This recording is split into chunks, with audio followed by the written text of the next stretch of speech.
Welcome back to another episode of the Dynasty Dingers podcast. Doc, it is September. We have made it the final month of regular season baseball. Hello to all of our listeners. Doc, man, we are going to have a fun little episode today. Kind of diving into our 2025, what we did, incorrectly, what we did correctly, and maybe some players that let us down, and then also players that surprised us. How you doing today? I'm doing well, man. Yeah, just got my new laptop up and running, so I'm just feeling good. I'm feeling fluid. I'm feeling like I got my fluids all in the right places. And man, we're gonna talk about all the errors that Matt has made this year and how I'm still waiting for my errors to really show up because my errors they're just they're just like a path that was maybe unexpected on the way to glory because glory is inescapable on Doc's fantasy teams. So, all praise Doc is what I heard there. But Whoa. I'm not an idol. I'm not a false idol. I'm not Jesus Christ. I'm just a guy who's trying his best to be second place. I want to ask you to start. I don't think that's heretical. As I was thinking about it, I'm like, I think you're supposed to try to be like Jesus. You are. It shouldn't be shameful. That's a new line. Right? That's a new line. I'm just trying to be second place. That's you should trademark that before someone else does. And it really goes into the Ricky Bobby ballad, right? If you're not first, you're last, but like technically you could throw that out there. So kind of transitioning back into things that matter. What is the most amount of money you would pay for a fantasy baseball league? In terms of buy-in. Buy-in. I don't really like to go over 100 even. I don't know. Maybe I have done 150 before for like a football league. I don't know if that's the dumbest thing. It just feels like you're playing the slots. They're trying to hit the jackpot. Just gambling at that point. But You're referencing fantasy football in general. Yeah, fantasy football in general. You can reduce the luck with Dynasty. That helps. But these days, without the preseason, really, in the practices, like they used to do 2-a-days, and everyone came in at the regular season playing good defense because they've been tackling all summer. And now they don't do that. So, honestly, I don't even really watch a lot of football anymore. But I just noticed that you can see the teams start to really settle in. Maybe closer to Thanksgiving, which is late, right? And because there's all these frauds early on because no one's practiced. If you ever played football, like I'm obviously not a professional football player, but if you play like rugby or football or a sport like that, there's something, I forget what they call it, but basically when you're getting hit early in training camp, you feel it. It hurts. But as the season goes along, it's just like you kind of get numb. You build up that, that tackling body. Your body's nerves get used to it. And so I'm sure it's even more pronounced in the NFL. I don't know why we're doing a football podcast. Gosh, this sucks. But yeah, I don't like gambling too much. It's not like people it kind of grosses me out just when people say, oh, well, I think this kind of matters because there's money on the line. And I'm like, bro, I love fantasy baseball so much that I will give you just as much effort if it's a good league with healthy competition. I'll give you more dedication if there's no money on the line. If it's a really good league versus a $200 league, but it's like just whatever, just kind of mid. So that goes into my question though, and it's a follow-up question then. With as competitive in Dynasty baseball and in fantasy baseball as you are, why do you not want to go big time money when you have such an advantage on people that let's just say it's a $250 league or a $500 I have some good reasons. I want to hear them. What are your reasons? It gets into a weird world when you get into trading, because the higher the stakes, the more the crazy schizophrenic claims of these guys are colluding. Well, they suddenly sound less schizo if there's like 10K on the line, right? Yeah, they just they split it in the back, in a back alley deal.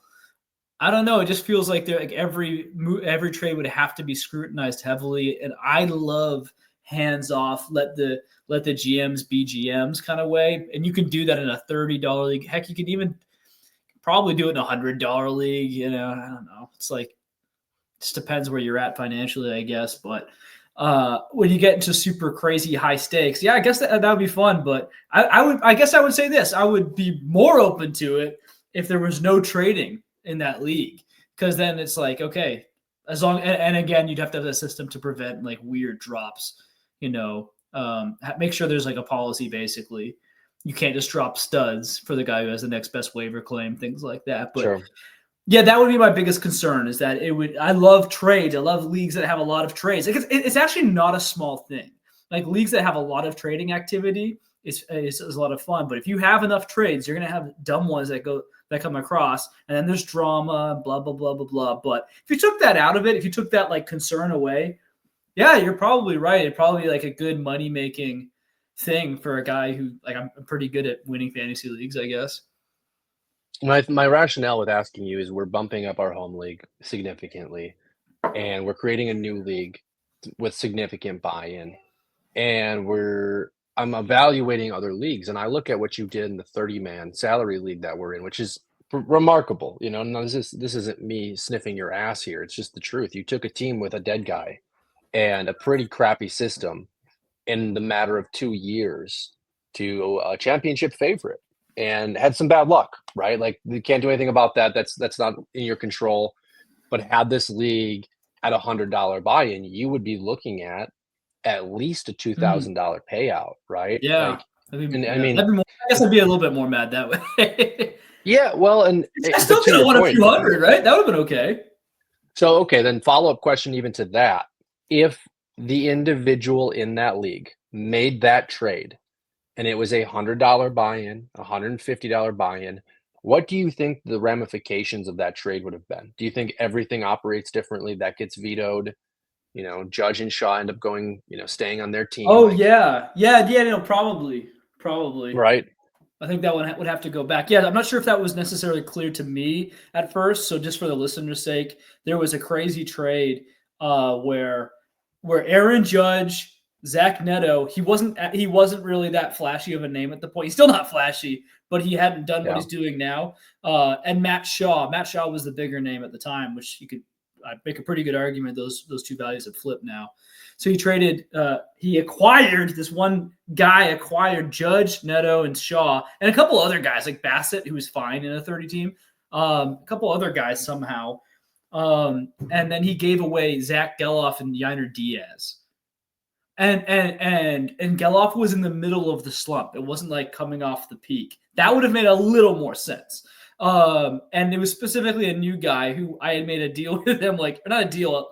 I'd given him like, hey man, let's have a talk here. We both know that this new GM, let's agree to not rip him off. And then he ripped him off. It was really shady. And I was like, it's fun to rip on this guy because he did kind of give a black eye to the league, and he won. I thought he was definitely going to get some kind of, karma. I don't believe in karma, but some kind of balance would happen. I thought the Lord would maybe come in and wipe him out, and he did this year, which is great. But I don't care that I lost this year. It's like, okay, like you said, it's kind of, imagine it's a real team, right? This team is like dead last, the joke of the league. Imagine the White Sox in 2 years are favored to win the World Series. Yeah, I'm out after my bye. But like we put up a good week. It was like the numbers are fine. I would have beat, I think, every other team maybe. I don't know. I didn't really actually look around because it's kind of just sad. But had a good week. We'll get him next year. I've built the team strong for salary and youth, so we'll be back. But point is, I danced around a question and expounded on it, but expounded is a good word. It's like expanded, but it's much more pound. But I would say that, yes, we would have had to undo that trade because I'm not even thinking about it. I literally don't even know what the winning pot is for this league. Probably what, $300 to $600. It's got to be like $600. It's pretty good. Yeah, I could have used like $30. So I could have used, but like how much of that is the Fantrax fee? $20. Well, maybe, okay, but what you just league. said, you just said is why I'm at like the purpose of this question, right? Because I'm at 13 or 14 years playing fantasy baseball. Like the home league, like I told you, is taking a leap. And for years we've had a number of guys that said, hey, like we put a lot of effort into this league. Like you and I do in other leagues, more you than me with that. I put a lot of effort in my home league. And the logic was, I don't even have enough money to buy a plane ticket with the win. I, the league winner, should have enough money to go on vacation. And I was like, I agree with you, right? Like, but the only way to do that in a 12 or 15 man team is to significantly get into the hundreds of dollars for buy-ins. Very different when you're looking at 30-man teams. Again, $100 gets you $2,000 probably minimally in our 30-man leagues. Now, getting 30 men or men and women together that want to compete in a 30-man with $100 buy-in, I think is another conversation to be had. But I was just curious to see where you were at with buy-ins and how you felt overall about it. I got a no buy-in home league, 12 teams on Yahoo, and we do a side pot. So if your teams compete, like if you have to do it before the season starts, but basically it's an elective buy-in. And we do have $100 now for that. And I'm like, well, my team's good, might as well. As honor system, we don't even collect it before. There's nothing in place. Like someone could just quit the league and not pay. Is what it is, and like that would be lame. But yeah, it's like even the teams that aren't paying in or this year, they're still like building for the future. It's nice. Again, it just kind of depends on the league, and I wish you luck. I could have sworn you've mentioned there's drama in that league, or there has been before. Maybe I'm getting that confused, but if there has been, I'd be careful with where you're going with this. It's not all about it's not all about the greenbacks. Our intention is so context here, we want 2 or 3 managers gone when we operate under a committee of votes. Well, our committee of votes failed, but our committee of votes to up the buy-in to 500 a person succeeded some odd way. So by nature, those people we want gone will not agree to a $500 buy-in. So they will leave the league without having to be kicked out, which is the ends that we wanted. We had put $1,000, 500, 250, 150, and one. No, we didn't have 100 because we're at 100. But I think it's just interesting how you navigate, right? Like, do you try to be a democracy as a commissioner group, or do you have an individual that's the commissioner and makes the right decisions for the league? I think every league operates differently, but I'm starting to realize like there is no proper way to do it because the dictatorship can be just as poor as a democracy at times. Yeah. All right, let's jump into our main topic, right? Well, overall 2025 arching view here. I'll start. I'll just say my biggest mistake in 2025 was relief pitching. I attacked the Diamondbacks bullpen. I went for Puck and Martinez in a lot of leagues, especially a lot of redraft leagues, a couple dynasty leagues where we have auction in lower keepers. I really bet a lot on Felix Bautista bouncing back. I assumed middle of the season he would be back to form. And I put a lot of equity into Devin Williams. And across the board, we all know how that worked. Bautista's hurt and done for 2026. Williams has been demoted and can't throw his fastball consistently. Puck and Martinez done for the year. Those were probably my biggest mistakes. And I would say, secondly, betting on Jordan Walker this year really came back to bite me. Jordan Walker and Adley Rutschman were the 2 names this year that I expected to take big leaps forward or return to shine in Adley Rutschman's case. And it just didn't happen. And it was very hard to bounce back from those decisions in 2025. Yeah, man. Sucks to suck. What do you think overall?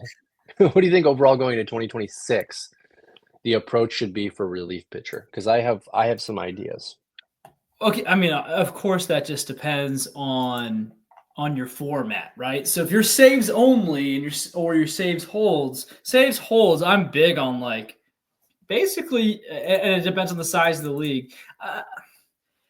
It's like it's just so tricky. I think that saves separate from holds, but having both categories makes is the best because saves plus holds, it's good for one thing in that you are just getting the most useful and talented arm, right? So you are collecting arm talent. It's not nothing. It does mean something, but it does take away the value of a closer. But then it does kind of bug me, right? Like you're gambling at the trade deadline. Like it's a little quirky thing. It changes the whole, the whole league basically, right? But you could argue that could happen at any point in time for a closer. So there's all kind of arguments that I just made against myself that other people could have. But if a 30-teamer, with saves and holds, as categories like we have. Oh, you're looking much better now. Good decision with the light. Like everyone, all 5 of our YouTube viewers will love that. And so, yeah, I mean, in terms of the best reliever, I guess you just got to get lucky, man. I don't really know what the advice is. I went with Robert Suarez in a lot of leagues, and that's worked out. Went with Ryan Helsley in a couple leagues. Worked really well for half a season. Not so much now. I'll tell you this. This is the number one lesson going forward.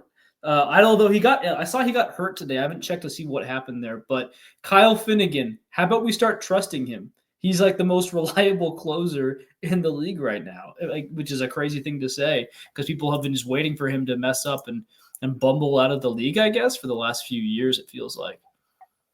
Well, and I think, you raising Kyle Finnegan is an interesting point to talk on because that falls into the strategy of volume plays, right? And if we're talking dynasty here or we're talking redraft, like it is very different. So I'm going to hold off on the full format dynasty, keep everybody forever, a strategy, because that's a different conversation of targeting guys and, navigating trades and this and that.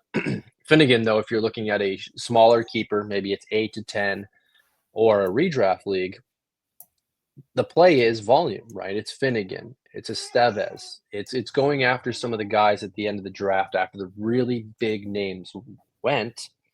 And if you look at Estevez and Finnegan and another couple names that people weren't really excited about this year, they've given them back a lot of value. And I think the only other way to go about it, and we've had a really rough year with Clase and Hader and Helsley, like you and all the guys I named, but I think the only other approach is identifying teams that are good, winnable teams with closers and setup men that you can pair together. And this would more fall in redraft or a short line keeper, right? Where if you're going to take a Trevor McGill in Milwaukee, you absolutely pair him with Uribe. This wouldn't necessarily be fair with the Finnegan approach because you would want to go more volume closers on teams as opposed to this, but I think that's what I'm trying to do looking forward is drafting the closer and drafting the setup man and having 2 guys in both positions on 2 good teams where, hey, if I lose one, I have the replacement. And I think it's doable in Dynasty as well. It's just much harder. Who's going to want to trade a Uribe for what you could get him in a redraft or a short arm keeper league? But I think we've had a bad year, and I think it's affected a lot of people. There's a lot of people that drafted Clase and Hader for this month, and they are going to get neither of them producing for them. And that's really rough. Yeah, I'm going through some of my redrafts or startups this year to see if I actually am immortal or not. And Ryan Walker was a guy I was really big on, so I guess there's a chink in the armor.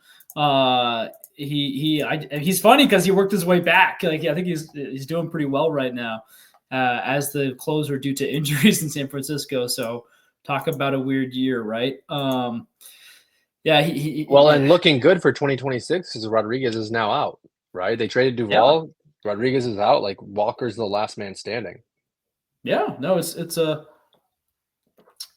just a crazy thing of it. Hoffman was bumbling a couple games this week, but overall been sensational, so that's been good.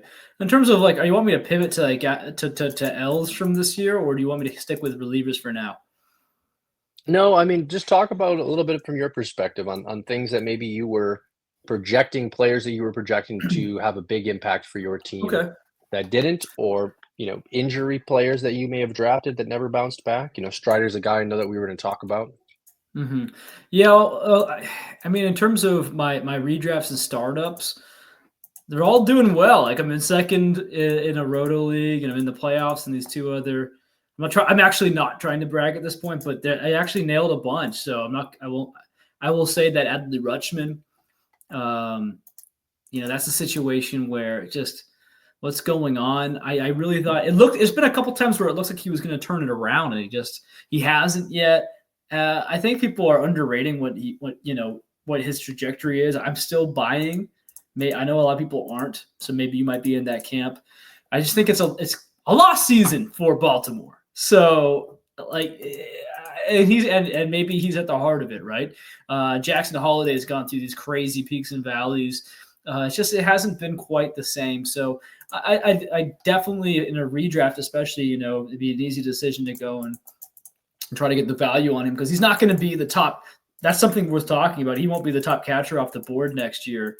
There's going to be a lot of interesting guys going off, off the top of the board. Mark Vientos was another roller coaster who has not survived those startups and these shallow startups and redrafts, because he had to get cut on almost all of them. He is on a dynasty team, luckily, and he's crushing it again. I'll say that Jackson Holiday, I don't think it makes sense to have picked him where I picked him in some leagues. Spencer Arrighetti is mostly injury, but he's starting to show some life here. Jordan Walker got him in a couple places, and just hasn't worked out. That was a later pick, but still. And Paul Goldschmidt, he was crushing it, and his numbers on the year actually aren't horrendous or anything in terms of the ratios. But I really thought once the summer would be kicking in Yankee Stadium, I thought these bombs would start. I thought he'd hit 18 to 20 home runs with like a 270, 280 average at least. And it's just it looks like it's the end for Paul Goldschmidt. So it's interesting. I'm looking back on your Adley Rutschman trade in one of our leagues. I'm trying to figure TDG, right? The Dynasty Guru League. Yep. I traded with one of the Dynasty Gurus, Chris Knock. At the time, it was an outlandish haul for you, and you still win this trade by a mile. But Chris traded away Johnny Farmelo, Dalton Rushing, Jordan Walker, Austin Wells, Josue Briseño, and Matt Shaw to you which was essentially Adley Rutschman. He threw a couple other names in there, but not a lot of value in this size format. And it's just it looked like it was. Yeah. Go on. It was a lot to give up for Adley Rutschman. And even today, if you look at this deal, nobody in their right mind, I think, is giving up those kinds of assets at the time that you made this deal. You made this deal December 7th, 2024. So, we're a little less than a year ago. But, I'm curious if even today, would you trade Rutschman for Shaw straight up? How much value has he lost? I'd rather have Rutschman. Okay. But So how about? I don't think it's crazy if you've always believed in Shaw. I've always just kind of been like Shaw should be fine. That's where I've been. And then Adley Rutschman was traded then 2 weeks later for Hunter Green straight up. Very interesting move. That's crazy that he did that. He went on, they did this big haul. Man, I got some friggin' sick moves in this deal, or in this league. Got Maikel Garcia just as a throw-in. Colson basically did Colson Montgomery for Cole Young straight up, more or less. I got Colson. You got Colson. Yep. Yeah, it's a good deal. Ryan Weathers and Agustin Ramirez basically for Owen Casey, because Brandon Whitaker is a bust.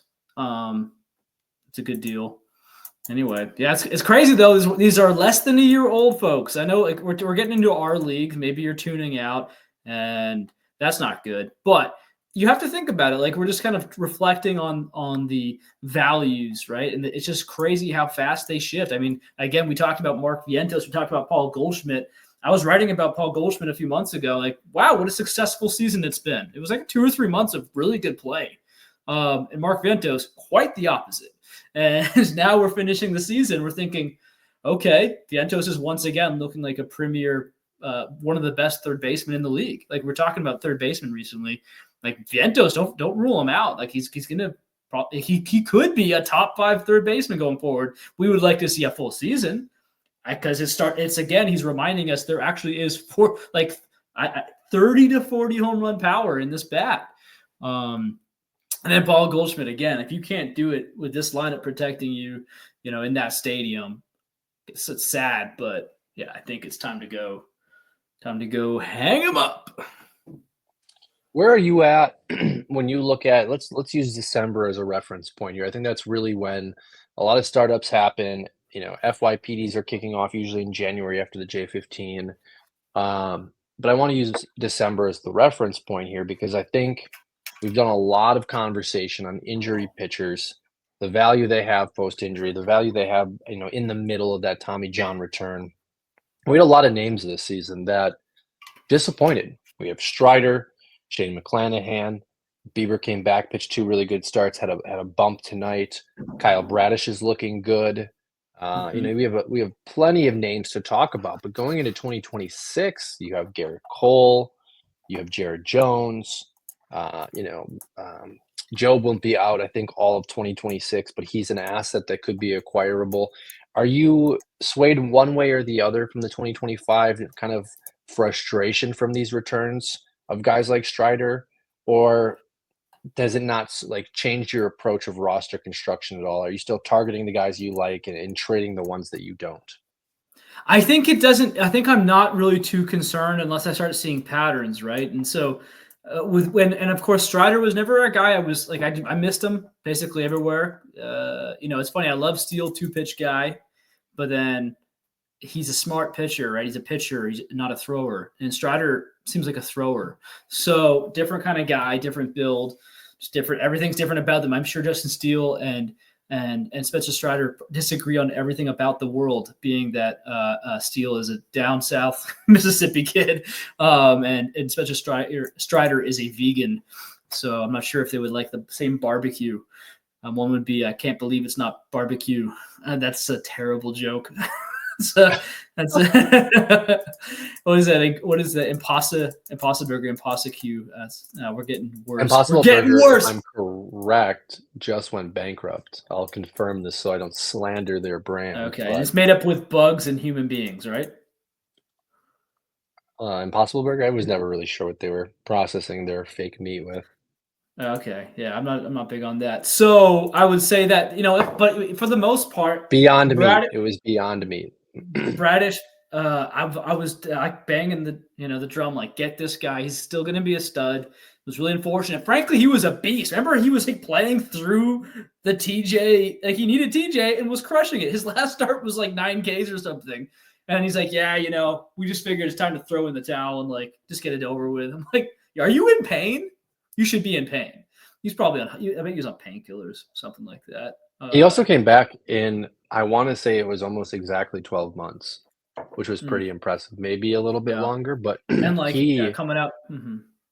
He went out early, or not early, mid-season, right? Because he was down with the PRP injection. They tried to rest him early in the season. He comes back, as you just alluded to, performs well, and then exactly as you played out, has to go down. But I mean, you think about, right? Jackson Jobe, almost 2 full lost seasons. He pitched a little bit this year. Garrett Cole, completely lost season. It's very impressive what Bradish has been able to do on a short recovery time window. Yeah, I want Cole for sure. Jobe was trending in this weird direction, and I'm not saying he's not going to make it or he wasn't going to make it, but his strikeouts were ticking down. As he was going up through the minors and then into the majors, became this different pitcher. And so we'll just have to see what this does. Because Andrew Painter looks a lot more of a limited version of himself in his comeback. It's just not everyone responds the same. I would not be shocked. I don't think anyone would be shocked if Painter comes out next year after having a full year or full season of getting back in the flow of things, and he's everything starts clicking. The strikeouts start racking up again. Whereas, what if that happens with Jobe, right? Who was already Painter started off at AAA and on the cusp of MLB, just crushing it, crazy strikeout rates. He was in a better spot than Jobe was at his promotion, is what I'm trying to get at. And so, if Jobe is going to come back and go take the Painter route where he's a few notches worse than he was, that's a good time to buy, because I think there's still arm talent there. And it's all about the value you're going to get. Drew Thorpe, I'm sorry, is he actually not alive anymore? I have heard nobody talk about Drew Thorpe in a while. He's on my mind. He's been on my mind. I'm going out to get him this offseason. He's actually not on my team in every single league, but that's going to have to go ahead and change. There's a TDG league. Why is he even rostered in that league? Not going to be rostered when we cut these rosters. When we cut these because he's down. He's in our salary cap league. I'm going after him. The Phillies have him for some reason. I'm going to go get him. Is Painter, is he a target? And I ask that not as in like, yes, he's a target, but do you think his value has fallen enough? There's not enough of a discount. No. He's being like, I had him, remember, I went bold. I'm like, number one overall prospect ahead of Basayo. That was my thing. I was like, hey, man, if he's like, he's looking like, at first he looked like he was going to be the same guy. I'm like, oh, yeah. Because honestly, people were forgetting at that point just how dominant he was. He was supposed to be the next big thing, the next Paul Skeens. It was the original, I guess, 1 year before. The original, yeah. And just what he was doing for his age was very much in the Yuri Perez, Paul Skeens. Actually, he's younger than Paul Skeens, right? So I was ready to rumble, but he's just taking a different path. And I would say that there is like way more concern, right? If you ask me now versus when he was first coming back and popping off, do I have more concern or less? Obviously, I have more concern now. But that doesn't, I would still say, gun to my head, is he going to make it? Yeah. Is he going to be, does he still have ace upside? Yeah. And I think a lot of people know that because there's a deep arsenal. You can't teach the way he's built. He's humongous. And so it's just going to come down to, the recovery of his arm and I guess maybe his mind and just remembering how to get back to what he was doing. Yeah, I think that's a fair comment from you. I think another name that comes to mind then in the like, where does the value fall is a name you brought up earlier, Jackson Holiday, putting together a really solid season. I mean, us in the fantasy community, of course, want more and because of the highly touted prospect pedigree, but I don't know that he's done enough this season to have his status not fall even a little bit more in dynasty value. Do you think 2025 into 2026 season, this coming off season for dynasty managers, do you time for his buying opportunity to open up again? So, I mean, his value is definitely trending up because he has 16 home runs and 14 stolen bases with like acceptable ratios, where last year he had. Do you think he's a first round pick? Well, you said something about last year versus this year. Last year he finished with a 189 average. It's definitely trending. He did, up. but he was still a first round 30-man dynasty draftee. Do you think that's still the case? You mean like if you're starting up? Yes, I do think that's the case. Yes, I do. Yes, I do think that's the case because I mean he's not really far off from a 2020 season right now. There's still a few weeks left. Like he could end up with if he just gets a little hot. He's been in a slump, so and he's getting on base. So it's funny. So he's been slumping, and the average has been suffering quite a bit. But he's been getting on base and stealing bases. And now he's hitting a home run. I wouldn't be surprised if he smacks like 4 more home runs in the next. Like if he just has a big month. He's done that before where he has those like crazy weeks. So if he hits 20 home runs this year with like 16, 17, 18 stolen bases, maybe he does go 2020, just goes completely berserk, wins a fantasy. Imagine he wins a bunch of guys' fantasy championships. You know what I'm saying? Like He's not that far off. You'd have to get 4 more home runs and 6 more stolen bases, which again, you can do 2 in one game here, 1 there. It's just it's very possible. So he's trending up. He's 21 still. Or is he still? I mean, I feel like he looks like he's like 19 at all times, so it's hard to gauge with him. Gosh, Yahoo is terrible. Tell me how old he is. I don't want to do math. Anyway, he's actually 21. He'll be 22 in December, so he's going to be very, very old. By the way, 22 is considered actually young for AA technically, just so everyone knows. If you had to choose then between Holiday, a number 1 overall prospect formerly, and Roman Anthony, who are you picking in a startup dynasty format? It's actually not everyone. As so many people out there like Anthony because everything he's done. I thought about this a lot. I'm like, he's doing the weirdest thing right now, right? And of course, what do you want? Do you want all good all the time? Of course you do. Is he going to hit a slump at some point? Probably. He's still whiffing a fair bit, striking out a fair bit. But yeah, you look at his Savant page, it's beautiful, and he's just built bigger. Yeah, it's tough to argue with the Roman Anthony pick right now. I think you I got to also go don't Anthony. think I don't think it's really a fair question to you either. Because if we were to do this as a 30-man, right? I Mhm. think Anthony is a top 10 or 15 pick. I would bet you Roman Anthony gets taken over Julio Rodriguez. And Holiday probably falls where he fell in our 30-man redrafts, which was 20 to 30, right? Depending on aggressiveness and the way that a team wanted to approach that positioning of their draft, maybe closer to 20, maybe closer to 30. But I just think the Roman Anthony hype is significantly higher for where you'd have to take him. I don't think he falls 19, 20 next to Jackson. Do you think that's fair? I wouldn't be surprised if Jackson's like out of the first round in a lot of startups at this point. Like again, it depends how he Yeah. finishes this season.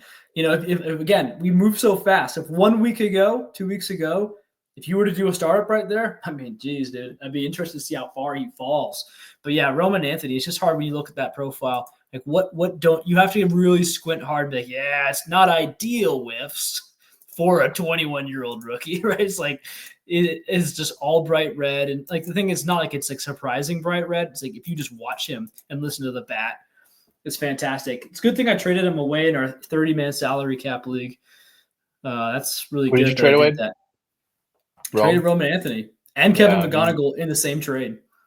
Yeah, that was a beast of a deal. And looking back now, I was looking at that after you unfortunately got beat last week, where it was like you had Connor Griffin and you have somebody else that's I have really Max Clark. strong. Max Clark. Yeah, if you paired Griffin, Clark, McGonigal, and Anthony together, you would just have this unbelievable advantage on the rest of the league where you could just go out and spend money lavishly because you have four, potentially top 10 players at their position, I'd say even second year for a lot of those guys. Rome doing good things as a rookie, but now out for the year. But you made a decision to compete, and you competed, and you played really well. So I had just for everyone's record, I had the best record for everyone's record. For the record, I had the best record in the league. So number 1 seed, again, did what I could. And the bats were terrible last year. I went for it. And by the way, still worked out. If you look at like the first trade, if I just left it there, I'm not going to get into the details of the fallout here, but it's a fun paper trail to chase. The first trade alone is like not aging the best considering what I've done with the pieces, where the pieces who are still on my team. But if you look where those pieces went, I did some really cool moves. And from that trade stemmed like Brent Rooker, Mark Vientos, Noah Cameron, Bryce Eldridge. I don't have those guys without that trade. So it's actually it worked out. But if I just sat put, it would have eventually been ugly because basically it was Spencer Strider and friends who are not. It's like Ryan Helsley, Reese Olson, Jordan Walker, those kind of friends. They're not friends of mine. Oh yeah, Trevor Rogers is a fruit of that trade. So now I have Trevor Rogers. What if he's a Cy Young winner? It's a weird trade. Like the fallout from it has shaped the league for sure. And the guy who now has Colt Emerson, Roman Anthony, and Kevin McGonigal, courtesy of me. Just the guy donating him premium prospects in a 30-teamer. We'll see. You also have to see how it shakes out. I have our draft results pulled up from a 30-man Cats startup, and kind of went as expected. Ohtani went 1, Witt went 2, Henderson 3, Soto 4, Judge 5. And then you get into kind of the pick your poison, right? You have Elly De La Cruz who went 6, Julio Rodriguez went 7, Vladdy went 8, which was really interesting. And then you get into Jackson Chourio, Yordan Alvarez, Corbin Carroll, Kyle Tucker, right? Kind of he had some up seasons, down seasons. Chourio not necessarily being the star we expected. Paul Skeens went 13, really great value there, even though it's a Cats league. Merrill, Tatis, Acuna, Skubal, and then you get into this really young pocket, which is why I wanted to bring this up. James Wood went 18. Junior Caminero went 19. You took Wyatt Langford 20. I took Jackson Holiday 21. I think we're doing great there. I think that's a good spot. Well, so this is what's interesting, right? Because I agree with you, and it's because of the names listed afterwards, where it's like, would you rather, right? Right after me, Mookie Betts went 22. I'll take all 4 of those guys over Mookie Betts, and it's not close. Rafi Devers at 23, you can start to make some arguments about, right? Because he's still young enough, still producing where, like, He's a you know, punk. maybe He's he's a a punk, punk. and I don't like him. Yeah, I don't like Jose him. Ramirez at 24, that was really great value, right? If Jose has 2 great years left, still great value. If he has 3 great years left, even better value. Austin Riley, first round, 25th overall. Yikes. What a fall off it's been because of injuries, right? This is a crazy one. You'll love this. Michael Harris, 26 overall. That's tough. Bad. That's tough. Then it Yeah, goes Harper, he's Lindor. back to not playing super well again too. I mean, what? He's He had playing that 2 or 3 week stretch where it brought his average from Yeah. 200 to 250. So Yeah, he's okay. He's doing okay right now. If he sticks with what this on and off he's doing, but yeah, it's not great. Not what you want in the first round of a 30-teamer. You want to stay safe, and Bryce Harper was the pick. That was yeah, the next I pick. mean, Would have been Bryce much Harper better. was the next pick. Lindor, right? Even better, right? Like you're talking about 30, 31-year-olds over Harris. And that's what's the hardest thing about doing any startup, whether you're 12, 15, 20, or 30, is, how does the draft play out and what position do you get? And this is my next question now that we built on this, because I brought this up to you months ago, and I think it's a good time to reassess. If you got to do a 30-man over again, do you think it is in the better interest of the league when you do the minor league draft to not do it in a roto style where it goes 1 through 30, 30 then picks 31? Do you think it's actually better to go 1 through 30 and then loop it back to whoever had the 30th overall pick and give them prospect pick 31 to kind of neutralize this imbalance that we see within this list? I'm confused. Can you try to say that again? Okay, I'll use layman's concepts here. So Owen had picked 30 in this category's startup, right? So are you saying? Let Let me do it this way. Are you saying that because the way we did it, everyone, just for the record, we did pros first. We did everyone who was not a prospect, and then we did a prospects side of the draft. We basically did 2 separate drafts, and whoever had the first overall pick for MLB had the last pick in the prospect in the draft. first round. Yep, from the snake. Yep. So what I'm asking you is, sticking with that format, but because Owen had to take Ketel Marte over the first player who got Ohtani, significant gap there. Maybe it's better to use pick 26. But he could have had Roman Anthony, right? He could have had Roman Anthony as the prospect, number 1. He could have. Why didn't he? That's his fault. Well, but this gets into the logic of it, right? Do you still think it's fair the way we did it, or in hindsight, would you give Owen the first minor league pick, as well as killing the snake draft for the first and second round, and looping it back to Owen for pick 31? So Owen gets basically going straight non-snaked for the prospects. It would just be for the first 2 rounds. Oh, for the first rounds, right? Yep. Yeah.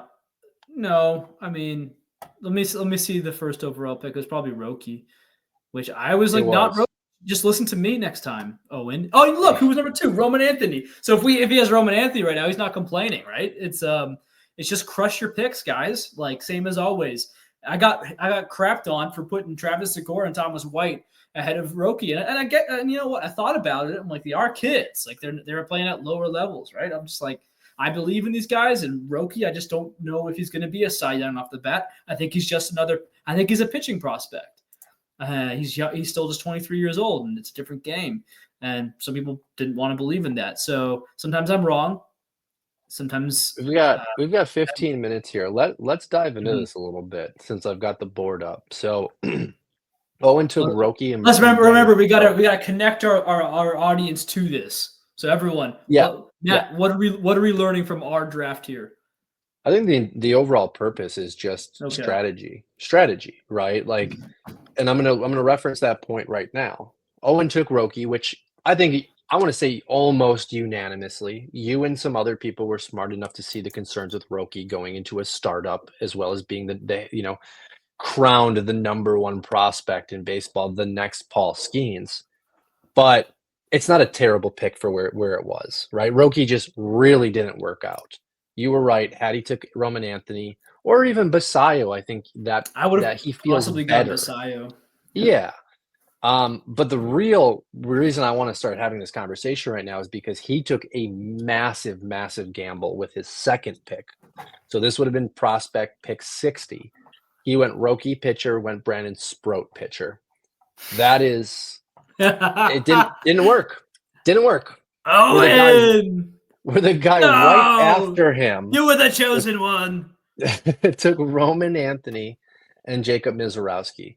Now Mizorowski's faltering, I understand, but there's still a lot to like with the player. Bust. There's still a lot to like with the with the profile. And I want to just go through a few of these teams because it's just interesting to see what people did. Christian Campbell. Yeah, Thomas White. Who picked that guy in the I gotta let you talk, man. But Did you take White? I took White. It feels awesome. I don't even So know you went Max Clark, Oh, Thomas White. Connor Griffin. Connor Griffin made it to the second round. Yeah, but you would need to think like the hype wasn't there yet. And honestly, it's just so cool to see. It is cool to see, but even making it to the second round was he was taken where he was supposed to be taken, respectfully. Sikora taken 2 picks before him. So I guess from the listener's perspective, if you're still listening to this, what you can take from this is if you're entering in a startup this offseason, be very, very, very careful with the pitchers. And Doc, I would say be aggressive with the young hitters. Now, easier said than done when you have a Connor Griffin over a Willits. But Ethan Holiday had a pretty big nuke last night, and I think that's going to start pushing him up draft boards. Oh man, so I got bad news for you. I'm actually a Willits guy now. Are you? Dive into this a little bit for me. So I don't know if I even mentioned this to you on the show. I went to a Fredericksburg Nationals game. It's like right next to me. Okay. So yeah, in Virginia. So he's got a baby face. I went there. I was so excited. I got to see him. I got to see Luke Dickerson, who's really, really bad and needs to be traded in all fantasy leagues to me. Yeah, no. So Luke Dickerson looks solid. He's very squat, but he's just like a muscle hamster kind of. But Eli Willis, dude, every time he touched the ball, it was loud contact and fluid movements. Everything he did, he just had this presence. Like him and Dickerson were broing out, and I'm like, oh yeah, I could see that. They're probably going to be. Well, Dickerson's the second baseman now. FYI. So you don't even need him anymore. You're good in our league. So it's gonna be cool to see Eli Willits. He's got like a 714 batting average, right? Something dumb. Like he's just crushing balls. And I tell you, he passed the eye test. Every time he was up, it was obvious this was a guy. And he didn't seem like a kid at all out there. So I'm becoming an Eli Willits supporter just because everyone's seeing the numbers and I'm seeing him in person. I think this if anyone's going to – how could the number one pick be a Connor Griffin? Because Connor Griffin, as we can see, took us by surprise. Well, I think we're going to see an explosion of hype as the FYPD season rolls along. And, yeah, I almost don't want Ethan Holiday to hit too many more nukes because people are so happy to throw him away. I don't know if they're concerned about nepotism or something, but there's just like this industry hate on Ethan Holiday at the moment, and I love it. Because I'm going to draft him everywhere if you let me.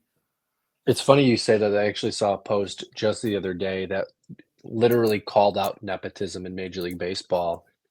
And I was like, well, that's not totally fair. But they brought up some interesting points, and I think those points will look really funny in 5 years. But it was really aimed at Jackson Holiday. And it was like, well, how about Andrew Jones's kid who went 2 overall? How is he doing? Yeah, I was literally going to say that. Yeah, I mean, it's great to see these guys come into the league, and it's cooler to see them raise children who have the talent to play Major League Baseball. But I think, kind of drawing conclusion from just looking over this draft board, there was a lot of value and a lot of missed opportunity from the 3rd round down to like the 10th round, right? When you get past that first 60 players and you get into, pick 61 to pick 250, you got a lot of guys that snagged some incredible value here. Nolan McLean went in looks like the 8th or 9th round, if I'm looking at this correct.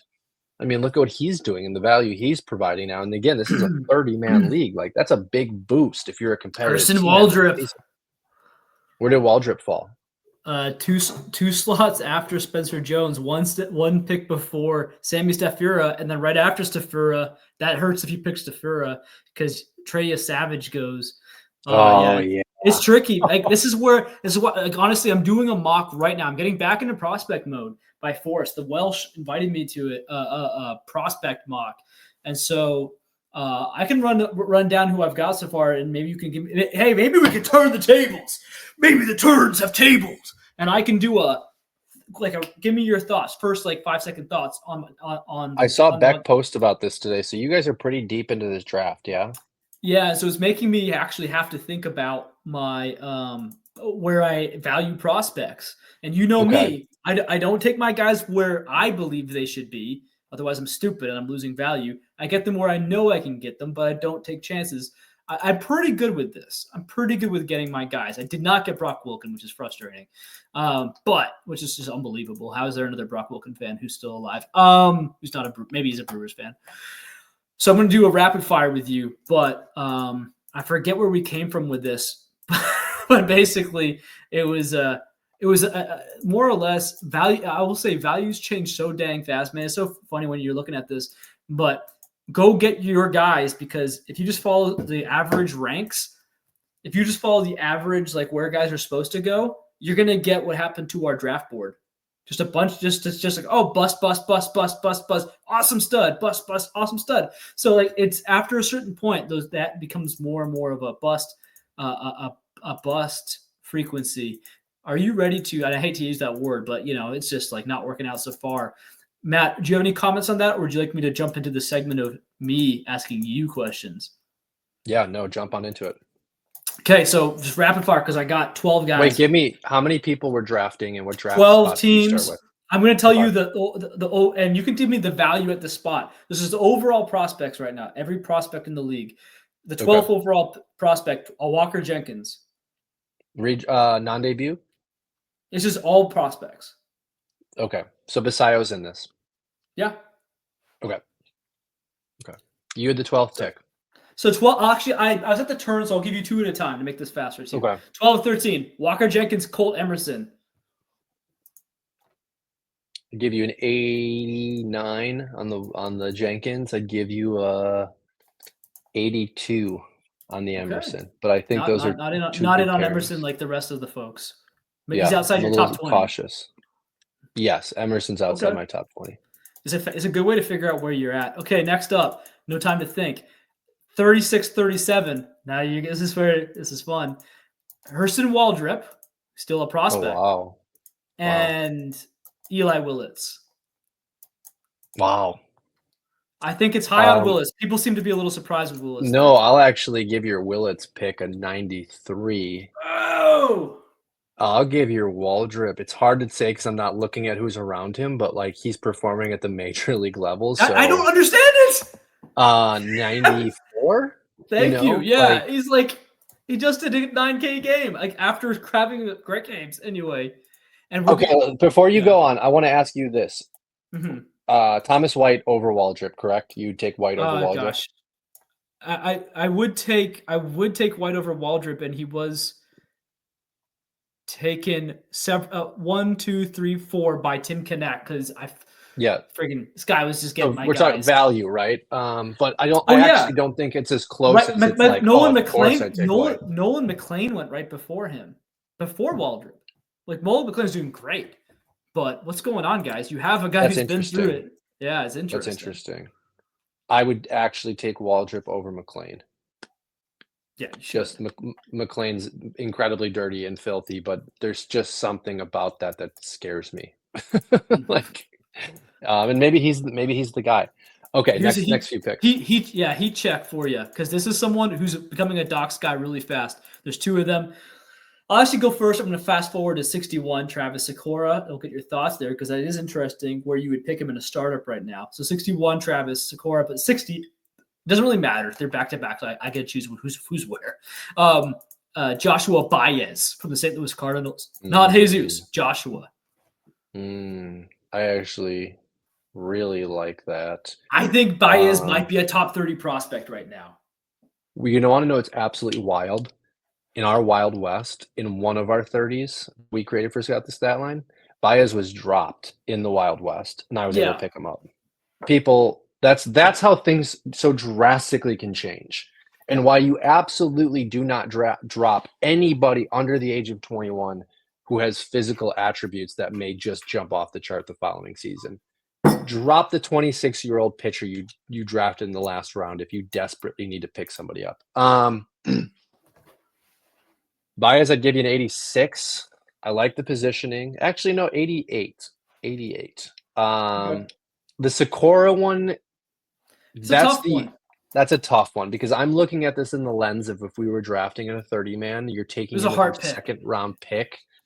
It's not second round. This is the sixth round. Oh, I see what you're saying. You know what I mean? Like basically, we could basically say it's your second pick if we expanded to 30 teams. But I also don't think it would probably change my decision making as well. Yeah. Because there's too much risk. Yeah. Who was the next pitcher taken after Sykora? It's good to think I'll tell you. It's good to think in the lens of just prospect ranks. The next guy was Seth Hernandez. So it's who's going to make it back first? Oh, yeah. I mean, you know what I'm saying? And after that's Jackson Wiggins. Dude, give me Sykora over these guys. These guys could be studs. Yeah, I mean, I'll take Sykora over Hernandez because Hernandez could be Meyer. Look how much we love Noble Meyer, right? And I still like Noble Meyer a lot, but it's a journey. Sykora has shown to be the best pitcher in the minor leagues when healthy. I'll take that. He's going to be a stud. Okay, we'll have to rush through this a little bit, but yeah, so 84, 85. That's just think of the prospects, right? Carter Jensen, he's in the big leagues, and Justin Crawford. Nobody likes Justin Crawford. Nobody likes him. Wow. He's basically going to be Carl Crawford. That's a 100. What's going on? I didn't even really want to pick him, but I'm sitting here he was in my queue for 3 rounds. I'm like, dude, give me this guy. That's incredible. That's incredible. He has no sex factor for some reason. Talk about nepotism. This guy's got no sex factor on his nepotism. Yeah, it's just the lack of it's the lack of the thump, and it's not fair to him. And he's going to enter into a lineup next year that's, probably losing Schwarber, but he's going to be in a good lineup. Trey Turner, Bryce Harper, come on. Yeah, it's who silly. falls in a better spot than that? Any little thoughts on Jensen at the 84 spot? Is it in terms of 83 prospects are apparently ahead of him, even though he's a major leaguer now? I mean, I love the value of where you picked him. I would be curious who is the catcher drafted before him. Gosh, I gotta do all the work here. Drafted before him or after him? Yeah, before him was Eduardo Tait, and right before him was Duno from the Reds. He's at A-ball. Oh, I will take. I know Ross is really high on Duno, and I was too actually coming out of the international signing. So I'm glad he's doing something now. Power looks good. I got interesting picked after. The picked after was Salas, Ethan. Right. Oh, the catcher after. Honestly, I actually really like how that was taken. Duno, incredible upside. Tate, upside. Jensen, great floor. I think a way better floor than those two because he's in the major leagues. Than any of these guys. Yeah, he's in the major league. So that's great. But I do think the upside of Duno and Tate is significantly higher, but the floor is significantly lower. 4 more guys for you. And I think you're gonna. And Salas, I'm out on Salas. Yeah, exactly. I'm not out, but you better be giving me him for nothing. And I do. Yeah. I am patient. He's had a very strange road, dude. I can't believe the value. There's 4 guys left. I love the last 2. You can basically guess who they're going to be almost. But the next 2. By the way, I got sniped on Bonham by friggin' Tim Connect too. We spent too much time on that other podcast, but it was right after Willits. He picked Bonham. So dude, Willits has more upside. Bonham is going to be probably a real solid stud. But Willis is just this, he's got this possible number 1 prospect potential. These 2 guys, I can't believe 108 and 109. Cam Caminiti and Hagen Smith. What's going on? Outside of top 100? Wow. What's going on? Well, Smith has had an up and down year, and I haven't checked in on Caminiti in a few months, but he was not performing well. But he's so young. Who are the pitchers drafted after those 2? I guess gotta start being ready for those. So I'll tell you just for fun because there was a couple guys right before Cam and Oh, Eddie. Cam's crushing it. I don't know what people are smoking here. He's in A ball, Yeah, so take I this was with a grain of confused when you salt. said that because last time I checked, I'm like, I think he might be on the Braves next season. Let's Like hope just not. because. Yeah, but he's absolutely dominant, and he's got the bloodlines. Talk about some of that nepotism. He a couple of real studs picked before Cam and Nitty or Smith was Quinn Matthews, who I would have taken. Lagrange was been interesting. Jamie Arnold. I still take my two guys over Arnold, who I'm a fan of, but I think Wait, people are who's giving up. Lagrange? Oh, you don't know Carlos Lagrange from the Oh yeah, Yankees? Yankees. 6'7". No, I'll And take then I'll the take next guy Cam was Nitty. Kendry Chorio was afterward. He went after my two guys. Yeah, I mean Hagen Smith. People are giving up on the kid after one season. Again, it's very strange to me. Yes, there's some command issues, but he hasn't always had command issues, and the strikeouts are absurd. And he's got what you need as a lefty. Chicago's doing things okay. Final two. And so this is what I mean by value. I have these guys both in my top 50, I got to say. And one of them might be even higher. 132, 133. Joseph Sullivan and Daniel I knew he was Egan. coming. Yeah. I knew Sullivan was coming. Yeah. I mean, apparently people are hyping him up, but apparently they're not hyping him up enough because who is the pick before your turn and then the pick after your turn? Oh, it doesn't matter. These are superstars we're talking about. Johnny Level picked right before him. Whatever, Giants. I don't care. Yeah, and then Johnny King, who I actually do like, picked right after Egan. And Owen Murphy. That was Tim. No, it was the Welsh picked Johnny King, and Tim picked Owen Murphy, who I think is a fantastic pick as well. But there are some bad picks that are surrounding this area, like Kairos with Colorado right now. Eric Kairos? Jonathan Long. Tommy Troy is actually doing okay again, but there's just some Xavier Isaac, like there's some guys in fall off. Whoa. Yeah. It's now I don't toot my horn a lot, but this is one I'm proud of. I actually traded Xavier Isaac this offseason for Roman Anthony. Oh, why have you never flexed it on the show?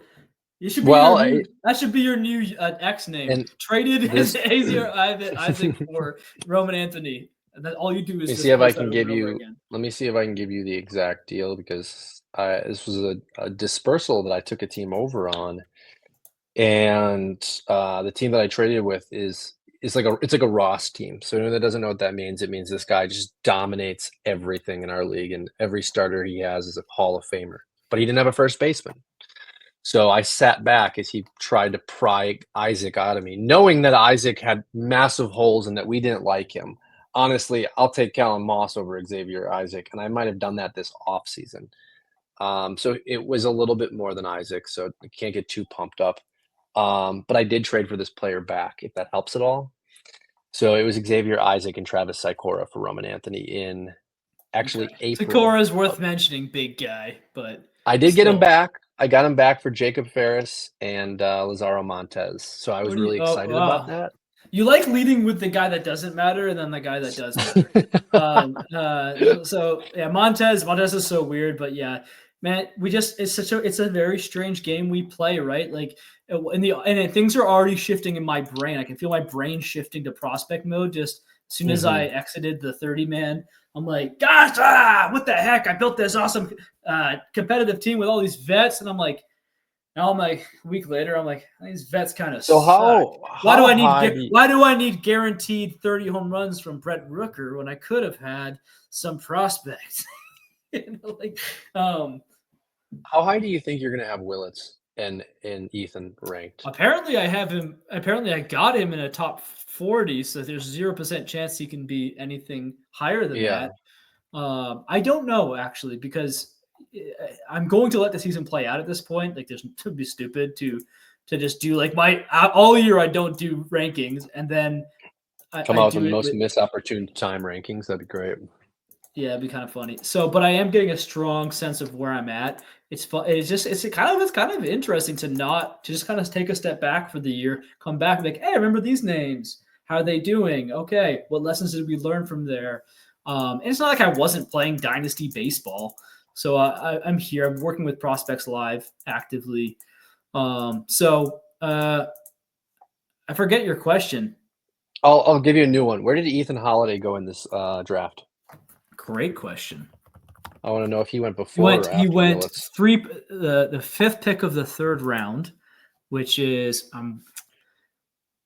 and we'll find out what that means in a second because I'm not ready for math. That's before Willits. I'm trying to drink whiskey here. We're gonna do it by round. It is before Willits. I would have taken Holiday possibly before him. Let's see here. He went 29th overall. Yeah. So that was the green light for me on Willits. I'm like, well, it's definitely a debate right now. Like, it's definitely a debate. It went, George Lombard at 28. We're that high on him. Braden Montgomery, 27. Some of these picks. Robbie Snelling at 30. I love that set. But Robbie Snelling before Thomas White is a choice that I would. That's a bad choice. Rob, do you know how good Robbie Snelling is right now? No, I know how great he's been, but Thomas White is. He's got Thomas that. White. He's got that. I just can't believe that no one's talking. I wrote about it in my Sunday Smoke. We got to wrap this up soon, but Thomas White, nobody's mentioning it. They'll mention it, I guess, next year maybe, like best shape of my life kind of thing. But he just like casually had his profile updated on all these sites from 210 to 240. Like I saw 240 earlier this year, and I think I mentioned it on our podcast. I'm like, since when has he been 240? Like he was 210. Yeah, he put on 30 pounds of muscle. Go watch him. He still looks like lean. So it's muscle. It's not fat. He's just 6'5", and he's doing everything you want a workhorse starting pitcher to do, and he's a lefty. Eric is the only one. Eric came out this week, Eric Cross, and posted that he's now his number one pitching prospect, which is fair. But Eric's the only one that I've seen like really go out there outside of you and announce him, right? And if you ask me in Dynasty, or if you ask me if I'm running a team, I will take Thomas White over Snelling all day. Now, I think Robbie Snelling's going to be a really nice pitcher. I do. Crafty. I think he's going to be crafty. Yeah. But Thomas White's going to be the guy in the seventh inning when you need 97 up and away that can deliver that.